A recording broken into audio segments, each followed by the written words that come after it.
C'est un petit port de Méditerranée qui respire bon les soirées d'été accompagné d'un verre de vin frais. C'est aussi une ville que l'on associe volontiers à une couleur, le rosé. Si Bandol est effectivement une terre de rosé, on en oublie parfois qu'elle est aussi une appellation de rouge de grande classe. Mais derrière ces deux couleurs se cache aussi un cépage sans qui Bandol ne serait pas vraiment Bandol. Bandol, c'est une petite appellation au milieu de la Provence. Pour moi, ça fait un peu comme le petit village d'Astérix et Obélix au milieu de la Gaule. C'est vraiment une typicité à part parce qu'on veut conserver justement nos différences. Et c'est vraiment une appellation qui est basée donc, sur un cépage particulier qui s'appelle le Mourvèdre et qui rentre dans la plus grande partie de la composition des vins rouges et des vins rosés. Le Mourvèdre est un cépage de caractère qu'il est parfois difficile de saisir car souvent austère.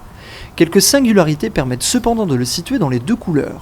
Au niveau aromatique, pour moi, le Mourvèdre, son expression en rouge, c'est vraiment le côté réglisse. Je pense que c'est vraiment quelque chose que tout un chacun peut retrouver dans les vins de Bandol et dans pratiquement tous les vins de Bandol. C'est vraiment un marqueur assez typique du Mourvèdre. Donc le côté vraiment réglisse, un peu menthol, eucalyptus, mais principalement le réglisse.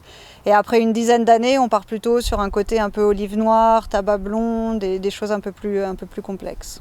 Pour les rosés, oui, aussi, on va retrouver ce côté assez réglissé et beaucoup d'épices.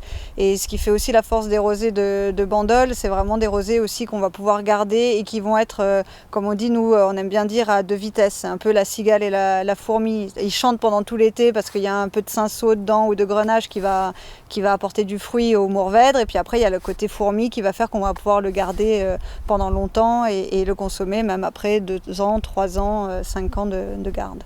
Si vous aussi vous sentez un peu fourmi dans l'âme, le Mourvèdre permet donc au vin de Bandol de se garder dans le temps. N'hésitez donc pas à en oublier quelques-uns dans votre cave que vous pourrez ressortir dès les premiers rayons de soleil. Les cigales risquent bien de prochainement chanter sur le port de Bandol.